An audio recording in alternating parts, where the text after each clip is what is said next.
शंकर भगवान की, वृंदावन बिहारी लाल की जय। मेरे बांके बिहारी पिया, मेरे बांके बिहारी पिया, चोरा दिल मेरा दिया। मेरे बांके बिहारी पिया, चोरा दिल मेरा बिहारी पिया, चुरा क्या किया।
कृपा करो मम ही बसो प्यारे श्याम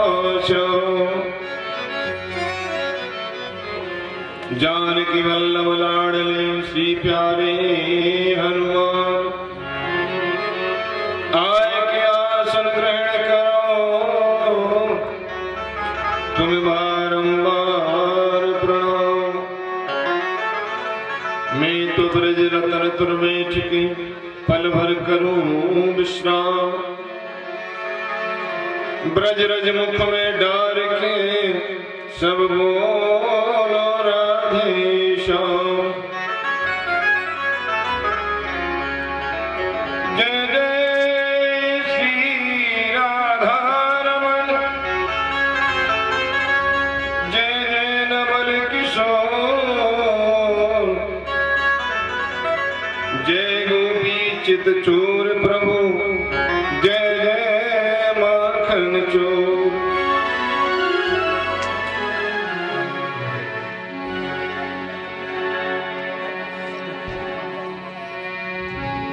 नीलांबुज श्यामल कोमलंगम सीता समारूपितवां भागम पाणौ महासायक चारुचापं नमामि रमणं रघुवंशनाथम् अतुलितबलधाम महेश शैलावदेहम् धनुजवन कृशानं ज्ञानयानाग्रगण्यं सकल गुणनिधानं मान्याणां धीशं रघुपति रघुपति प्रिय भक्तं वादजातं नमामि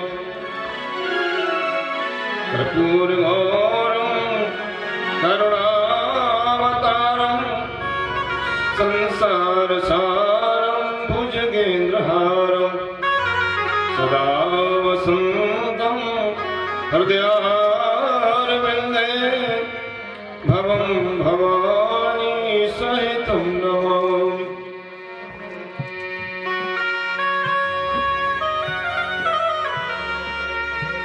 श्रीमन्महागणाधिपते नमः श्रीलक्ष्मीनारायणाभ्यां नमः उमामहेश्वराभ्यां नमः शचीपुरन्द्राभ्यां नमः वाणीहरणगर्भाभ्यां नमः मातापुत्रभ्यां नमः इष्टदेवताभ्यो नमः कुलदेवताभ्यो नमः ग्रामदेवताभ्यो नमः स्थानदेवताभ्यो नमः वास्तुदेवताभ्यो नमः सर्वेभ्यो परमशिभ्यो नमः सर्वेभ्यो देवेभ्यो नमः ॐ परं ब्रह्मणे नमः वसुदेवसुतं देवं कंसचाणूरमर्दनं देवकी परमानन्दं कृष्णं वन्दे जगद्गुरुम् बोलिए भागवत महापुराण की जय बस्ती माता की जय भक्त भगवान की जय सनातन धर्म की जय गुरु महाराज की जय श्रावण मैया की जय गौ माता की जय जय जय श्री राधे जय जय श्री राधे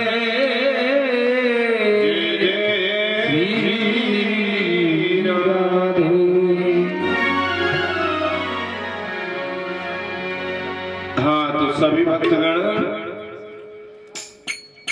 भगवान की कथा में आए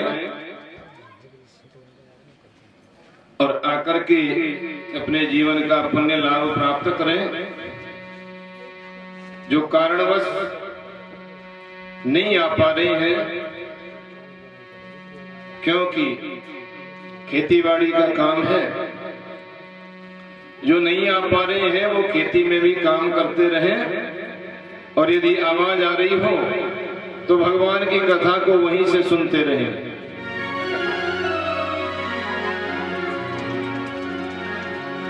थोड़ा सा ध्यान कथा की तरफ भी रखेंगे और थोड़ा सा ध्यान खेती-बाड़ी के काम पर भी रखेंगे। खेती का काम करते रहें और भगवान की कथा सुनते रहें। और जो खेती-बाड़ी का जिनके पास में काम नहीं है वो कृपया भागवत पांडाल में आए और आकर के प्रत्यक्ष भगवान के दरबार में बैठ करके भगवान की प्रेम से कथा सुने।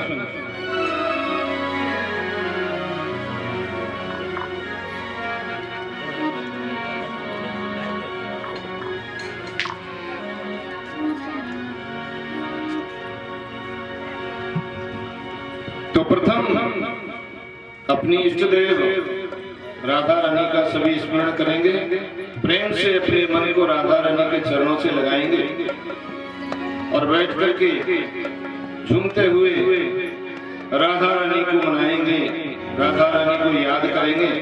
कृष्ण प्रिया जिनको भगवान श्री कृष्ण अपने हृदय में बसा करके रखते हैं, उनका नाम उच्चारण करते रहते हैं।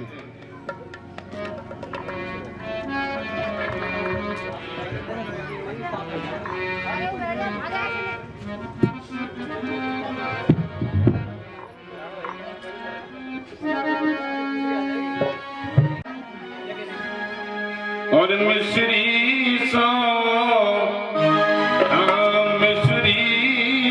मीठो नाम हमारी राधा रानी। मिश्री सो मीठो नाम हमारी राधा रानी को।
दीवाना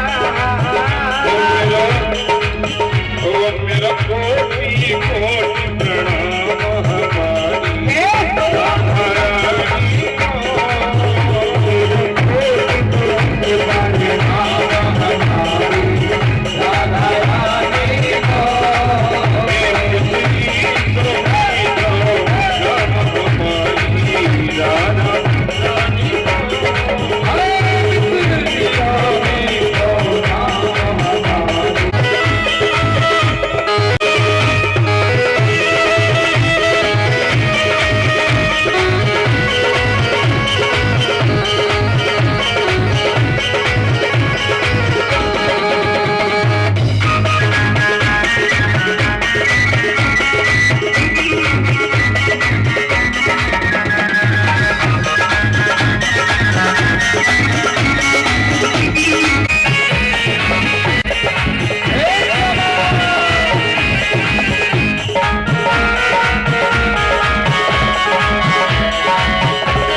सुखदेव जी वर्णन करते हैं,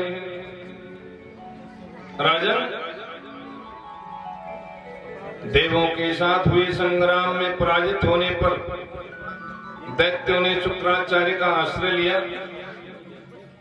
शुक्राचार्य की कृपा से दैत्यों का बल बढ़ने लगा। इंद्र द्वारा पराजित बलि राजा संतों की सेवा करके फिर से बलवान होने लगा। शुक्राचार्य जी ने उसको विश्वजित यज्ञ करने को कहा। विश्वजित यज्ञ किया गया। उस यज्ञ से उन्हें सर्वजित नाम का रथ प्राप्त हुआ। कहने लगे शुक्राचार्य जी, महाराज बलि, यदि आप 100 में यज्ञ करेंगे तो स्वर्ग का राज उनको प्राप्त होगा। यज्ञ करने के लिए भ्रवकच्छ भड़ोच जो कि गुजरात में है, अश्वमेघ यज्ञ किया गया।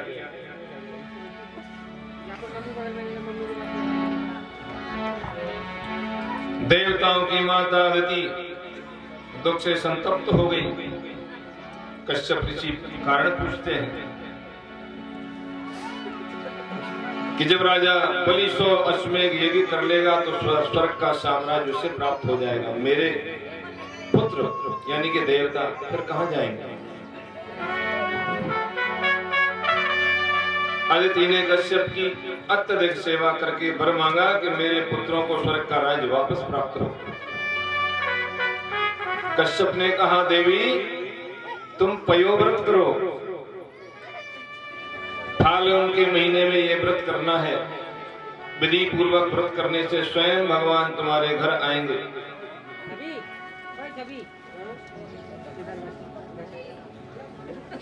पयोव्रत किया गया।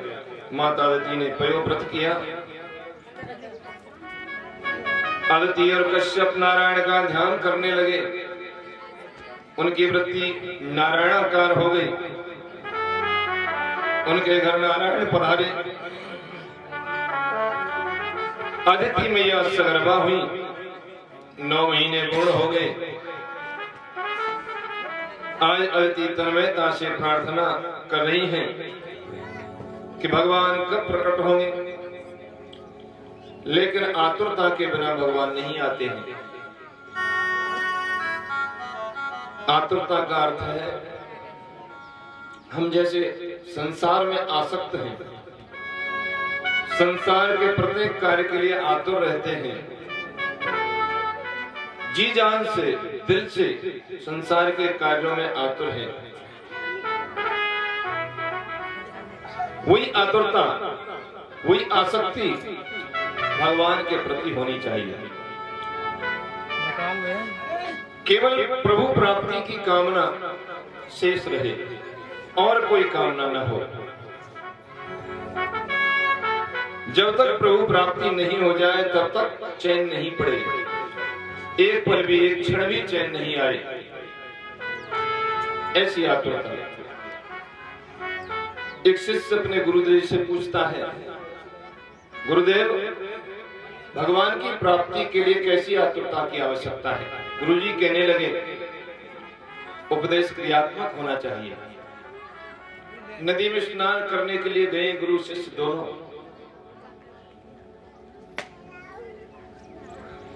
जैसे ही शिष्य ने नदी में डुबकी लगाई स्नान करने को, गुरुजी ने उसके सर को पानी में नीचे की तरफ डुबो दिया। और जब जाना कि अब शिष्य के प्राण निकलने वाले हैं, एकदम ऊपर उठाया। गुरुजी कहने लगे, अनुभव कैसा रहा? शिष्य कहने लगा, रे गुरुजी मेरे तो प्राण ही निकल जाते। गुरुजी कहते हैं कि इतनी आतुरता प्रभु प्राप्ति के लिए चाहिए। प्राणों से भी प्रिय लगने चाहिए परमात्मा, तो परमात्मा प्रकट होते हैं। इस जीव के मन में जब तक कोई अन्य इच्छा होगी,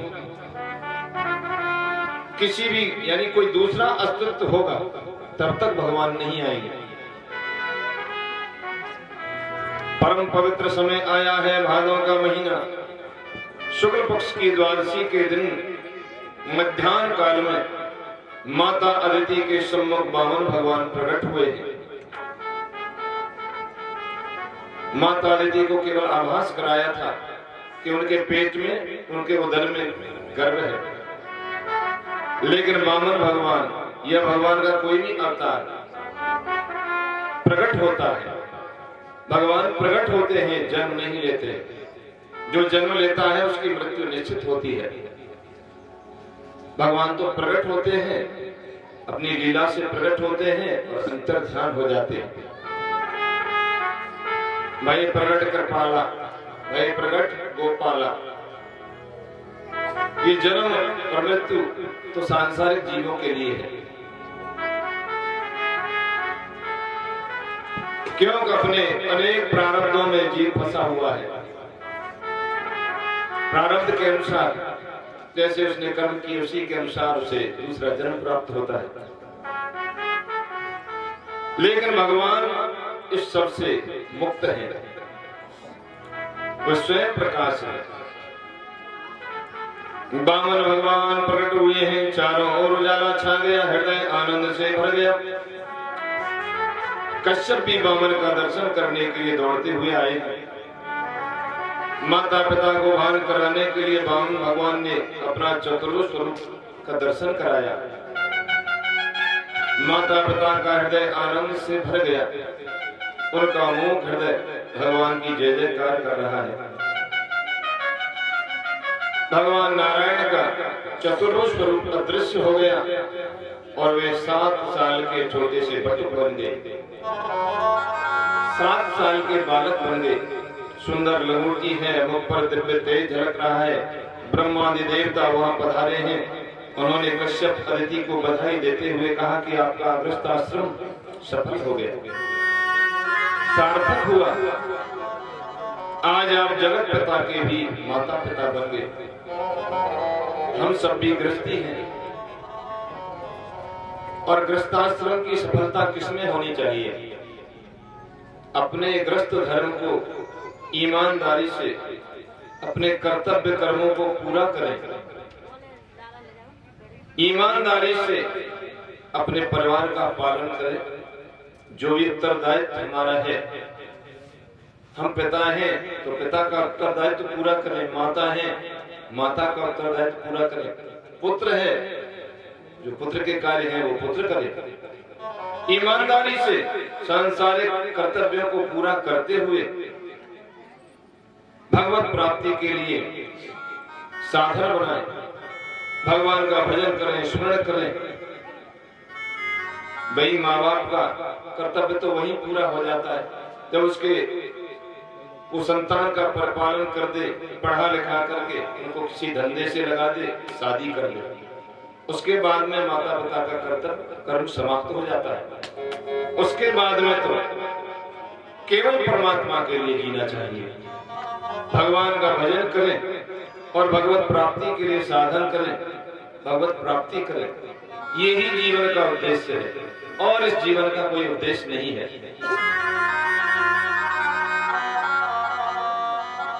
जब वामन भगवान प्रकट हुए तो वे 7 साल के हैं, इसलिए उनके बाल लीला का कोई वर्णन नहीं है। उनको यज्ञोपवीत देने का निश्चय किया गया। यज्ञोपवीत यानी कि जनेऊ में प्रत्येक देवता की स्थापना होती है, यानी भिक्षा जो मधुरता पूर्वक, आनंद पूर्वक, हर्ष पूर्वक जो भिक्षा दी जाए वो मधुकरी है।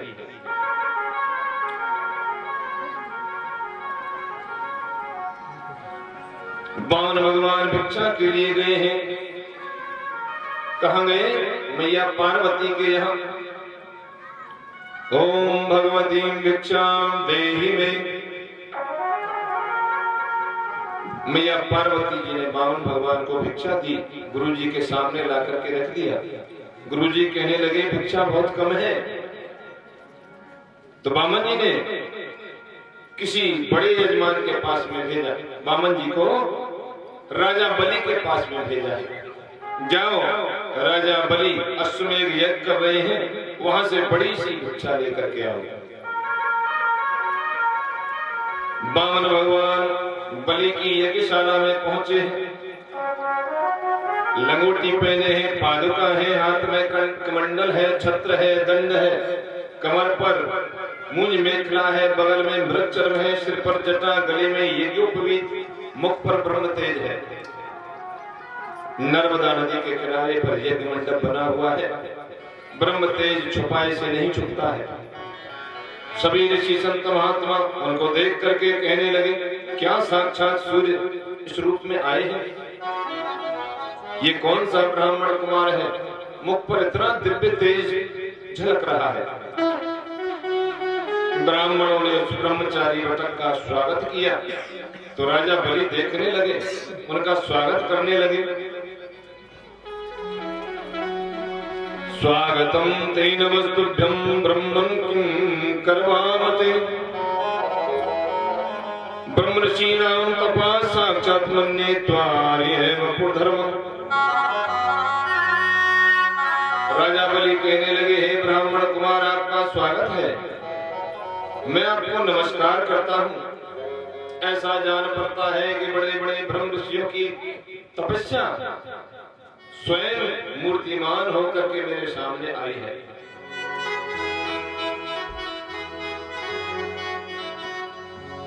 राजा बलि अपनी पत्नी रानी विंध्यावली के साथ वामन भगवान की पूजा कर रहे हैं। विंध्यावली महाराज के चरणों पर जल धारा डाल रही है, राजा बलि चरणों को धो रहे हैं।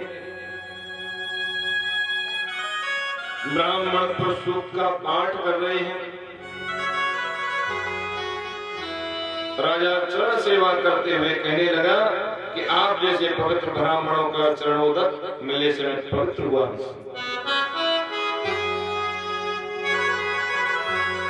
जब सदाचारी विद्वान ब्राह्मणों का घर में प्रवेश होता है, श्रेष्ठ संतों का सच्चे संतों का आगमन हमारे घर होता है। संत और ब्राह्मणों को घर में क्यों बुलाते हैं? क्योंकि संत ब्राह्मण भगवान की भक्ति करते हैं, भगवान का स्मरण करते हैं, भगवत कार्यों में संलग्न रहते हैं। इसलिए वो दिव्य ऊर्जा संत और ब्राह्मणों के अंदर कण-कण में समाहित होती है। यदि ब्राह्मणों के चरण रज, संतों के चरण रज को अपने मस्तक पर लगाएंगे तो हमारे मन के विकार, बुद्धि के विकार दूर होंगे। इसीलिए ब्राह्मण और संतों के चरण स्पर्श किए जाते हैं। उनके चरणों की रज को अपने मस्तक पर लगाएं, क्योंकि वो दिव्य यौगिक ऊर्जा उनके चरणों से प्रवाहित होती है। गंगा जी कहां से निकली थी? भगवान विष्णु के चरणों के अंगूठे के नाखून से, चरण नख से गंगा जी प्रवाहित हुई थी। इसलिए हमारे शरीर की सारी दिव्य ऊर्जा चरण रज से, जो भी हमारे पास में दिव्य यौगिक ऊर्जा है, हमारे भजन से, हमारे ध्यान से, हमारे स्मरण से जो हमने अपने अंदर पैदा की है, वो हमारे चरणों के चरण यानी नख से हमेशा प्रवाहित होती रहती है। इसलिए हमारे घर में संतों का आगमन, सदाचारी विद्वान ब्राह्मणों का आगमन हमारे घर को पवित्र करता है। इसलिए ब्राह्मणों के, संतों के चरणों की वंदना की जाती है। आज राजा बलि वामन भगवान के चरणों को धो रहे हैं। रानी विंध्यावली प्रसन्न है। आज मेरा गृहस्थ जीवन सफल हो गया, मेरे पितरों को भी सदगति मिल गई, मेरा यज्ञ सफल हो गया, आज मेरा कल्याण हो गया।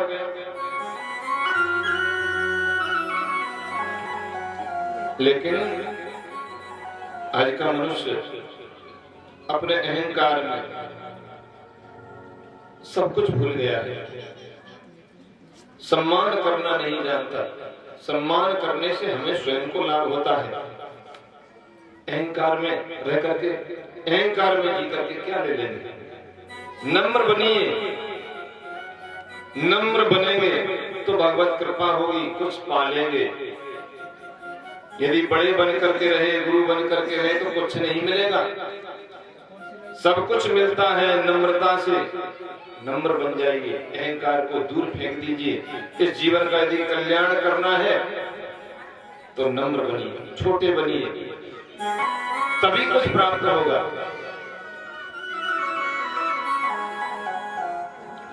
झुकता तो वही है जिसमें जान होती है, और अकड़ मुर्दे की असल पहचान होती है।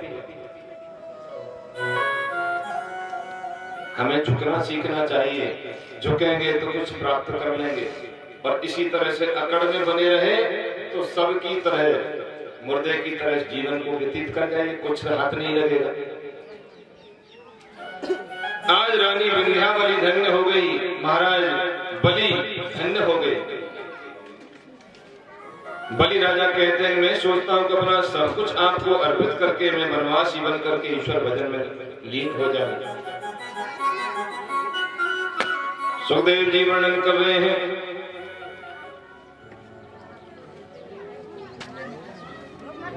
वामन जी ने मन ही मन कहा कि मैं सब कुछ लेने के लिए आया हूं।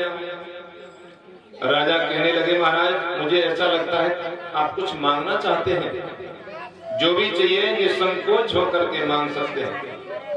राज्य, गाय, धन, संपत्ति जो मांगना है मैं दूंगा। बार बार राजा बलि यही कहने लगे। सुखदेव जी वर्णन कर रहे, राजन अतिशय आनंद हुआ। जिसके पास से कुछ लेना हो तो उसके पितरों की प्रशंसा, उसकी बड़ाई कर दो तो सब कुछ देने को तैयार हो जाएगा। वामन भगवान कहने लगे कि महाराज मैं तो संतोषी ब्राह्मण हूं। संतोष ब्राह्मण का गुण होना चाहिए। जो संतोषी है वो सदैव प्रसन्न रहता है। राजा बलि की पुत्री रत्नमाला भगवान वामन के सुंदर स्वरूप को देख करके उसके मन में ऐसा भाव आया कि कितना सुंदर बालक है, कितना अच्छा हो कि ये मेरा पुत्र हो। लेकिन जब वामन भगवान ने राजा बलि को छल लिया तो उसका भाव बदल गया। रत्नमाला के मन में भाव बदला कि यदि ये मेरा पुत्र होता तो मैं इसे जहर देकर के मार दे। इन्हीं दो भावों को लेकर के अगले जन्म में पूतना बन करके राजा बलि की पुत्री आई, जो कि अपने स्तनों में विष लगा करके भगवान को पिलाया। भगवान ने उसकी इच्छा को पूरा किया था। पहले मातृ भाव, उसके बाद में उसका जहर भी स्वीकार कर लिया।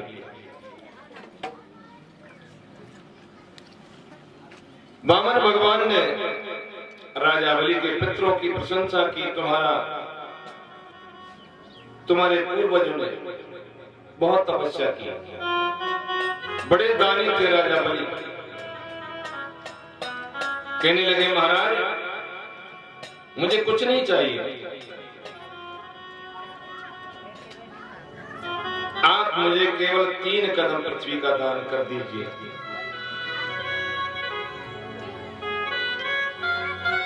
राजा बलि 3 कदम पृथ्वी का दान करने के लिए तैयार हुए, लेकिन शुक्राचार्य जी आए और कहने लगे महाराज बलि 3 कदम पृथ्वी का दान मत कर देना, ये ब्राह्मण कोई सामान्य ब्राह्मण नहीं है। राजा बलि से कहा शीघ्रता न करो, देवताओं के कार्य की सिद्धि के लिए साक्षात नारायण ही वामन बन करके आए हैं। राजन तुम्हारा सारा साम्राज्य इनके 2 कदमों में ही समा जाएगा, तीसरा कदम रखने के लिए पृथ्वी बचेगी ही नहीं, सो तुम्हें पाताल में डुबो देंगे। लेकिन राजा बलि कहने लगा गुरुदेव मैंने तो वचन दिया है, अब मैं मना नहीं करूंगा, मना करूंगा तो असत्य बोलने का पाप मुझे लगेगा। मैं प्रहलाद का वंशज हूँ, मैं भक्त हूँ, वैष्णव हूँ, मैं गले में कंठी धारण करता हूँ, मैं ठाकुर जी को सर्वस्व अर्पित करूंगा, आज मैं सर्वस्व का दान करूंगा। और भगवान हमसे सब कुछ ही तो चाहते हैं, भगवान चाहते हैं कि तुम जिसे अपना अपना मान करके बैठे, मेरा मेरा कहते हैं ना, उसको मुझे दे दो, वो तुम्हारा नहीं है, तुम इसी में तो फंसे हुए हैं। तन मन धन जब तेरा, सब कुछ है तेरा, तेरा तुझको अर्पण क्या लगे मेरा, क्या लगे मेरा। भगवान यही चाहते हैं, तन भी मुझे अर्पित कर दो, मन भी मुझे दे दो, और ये संसार का जो कुछ भी ऐश्वर्य है ना, उस सबको मुझे दे दो। इसी में तो तुम फंसे हुए हैं। जब ये सब कुछ मुझे दे देंगे तो मैं तुम्हारा कल्याण कर दूंगा। राजा बलि कह रहे गुरुदेव, प्रत्येक सत्कर्म के समय आप संकल्प में बोलते हैं अनेन कर्मणा भगवान परमेश्वर प्रियतानवम, मेरा सारा कर्म कृष्णार्पण करो, आप ही तो कराते हैं। अब आज श्री कृष्ण, आज परमात्मा मेरे दरवाजे पर स्वयं आए हुए हैं, तो आप मुझे मना क्यों करते हैं, क्यों रोक रहे हैं मुझे? शुक्राचार्य जी कह रहे हैं मैं संकल्प नहीं कराऊंगा। वामन जी ने कहा राजा आप संकल्प करो, मैं ब्राह्मण हूं, मैं संकल्प कराना जानता हूं। बलि राजा ने अनुमति दी, वामन भगवान ने संकल्प कराया। शुक्राचार्य का प्रपंच क्या हुआ, जैसे ही संकल्प कराने के लिए जल डालने लगे तो गंगा सागर की नली में शुक्राचार्य जी सूक्ष्म रूप धारण करके नली में बैठ गए। अब गंगा सागर में से पानी नहीं निकल रहा है। वामन भगवान ने समझा कि ये शुक्राचार्य जी का अवरोध है। वामन भगवान ने तिनका लिया, एक तृण लिया और उस नली में सीख डाली। सीख डालते ही शुक्राचार्य जी की एक आंख राधे राधे राधे, एक आंख फूटी, हाय हाय करते हुए बाहर निकले। सोच रहे हैं कि यदि दोबारा अवरोध किया तो दूसरी आंख भी फोड़ दी जाएगी। शुक्राचार्य जी वहां से चले गए। संकल्प पूर्ण हो गया। वामन जी का स्वरूप विराट होने लगा। तद्वामन रूपम वर्धता अभम हरेरंतरस्य गुणस्त्रियात्मकम भूखम दिशोध्यो रविवरापयोधे स्त्रियम नृदेवार्षयो यदा सत्। अनंत भगवान का वो त्रिगुणात्मक वामन रूप बढ़ने लगा। पृथ्वी, आकाश, दिशाएं, स्वर्ग, पाताल, समुद्र, पशु, पक्षी, मनुष्य, देवता और ऋषि सब के सब उसी में समा गए। भगवान के एक ही चरण में सारी पृथ्वी समा गई। दूसरे चरण में ब्रह्मलोक तक को व्याप्त कर लिया। तीसरा चरण रखने के लिए स्थान नहीं बचा। उस समय सारे दैत्य युद्ध करने के लिए तैयार हो गए। बलि महाराज ने कहा कि हमारे बलि राजा को छल लिया गया, मारो मारो। लेकिन राजा बलि कहने लगे कि नहीं, हम युद्ध नहीं करेंगे, क्योंकि समय प्रतिकूल है, शांत रहो, नहीं तो तुम मारे जाओगे। वामन भगवान कहने लगे, राजन अब ये तीसरा पैर कहां रखो? संकल्प के अनुसार दान न देने वाला मनुष्य नरकवासी होता है। भगवान का विराट स्वरूप उसको देख करके राजा बलि भयभीत हो गया। उस समय सत्वगुण स्वरूपा विंध्यावली रानी कहने लगी, हे प्रभु, ये तो सब तुम्हारी क्रिया भूमि है।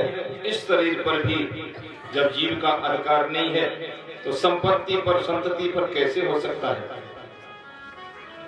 हम मानते हैं कि मेरी संपत्ति है, लेकिन नहीं, हमारी संपत्ति नहीं है।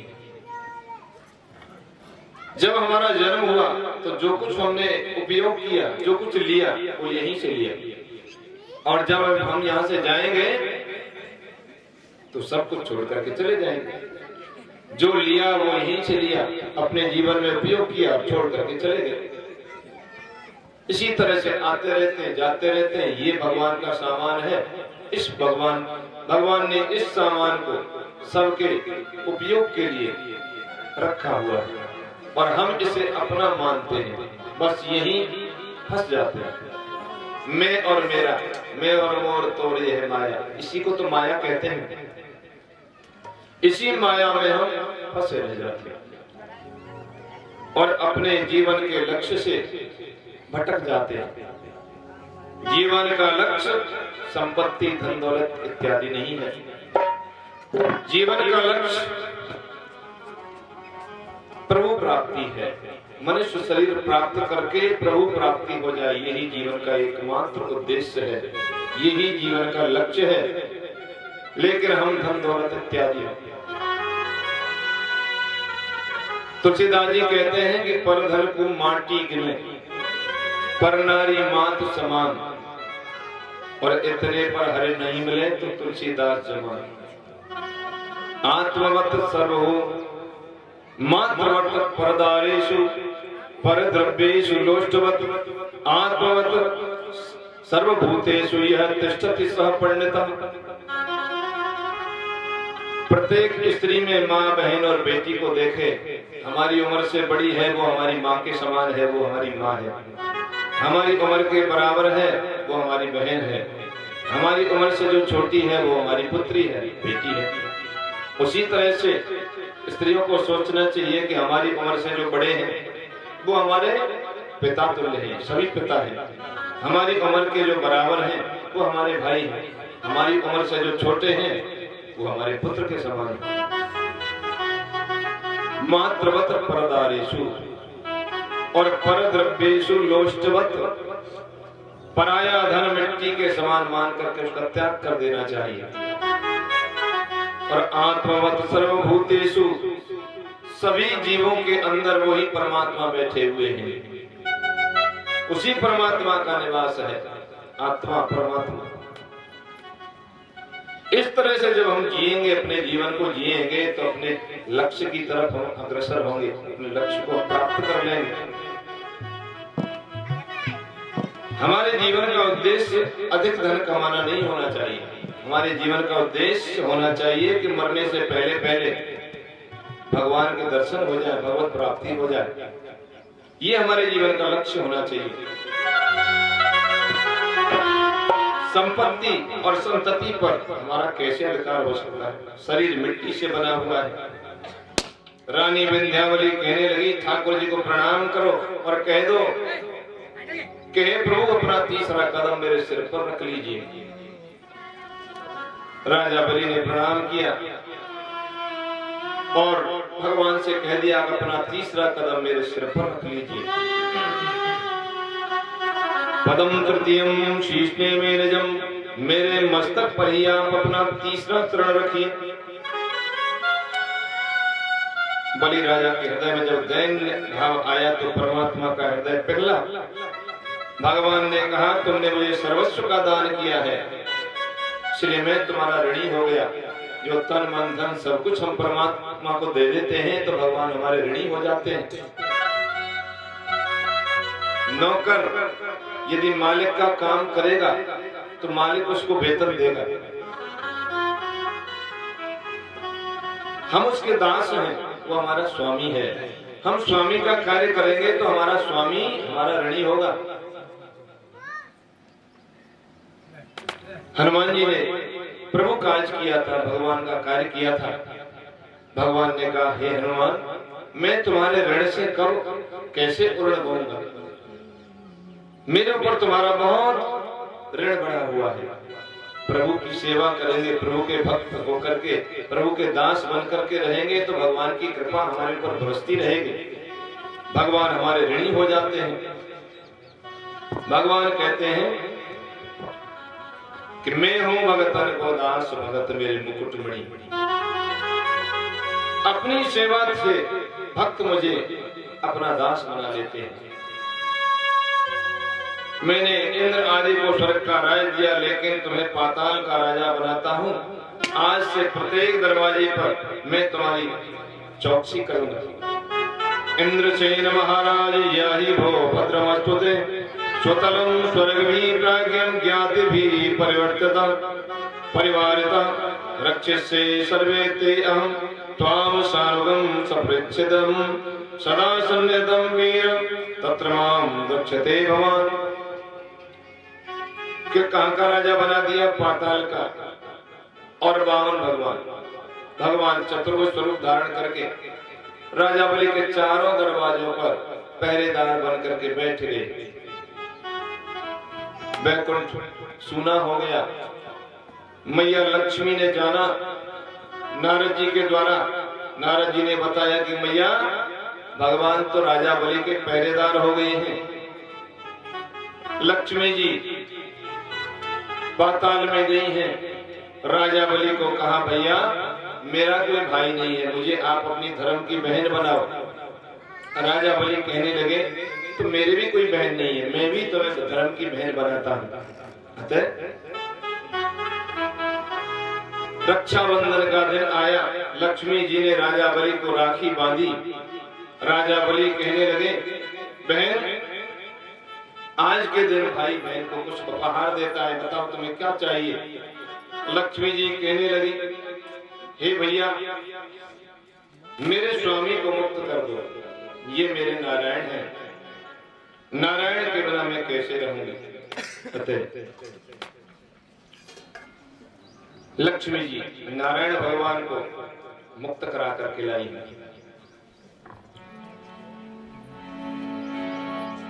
ये है वामन भगवान का चरित्र। राजा बलि के ऊपर भगवान ने कृपा की। लक्ष्मी जी दान से बद्ध नारायण को मुक्त करा करके लाई।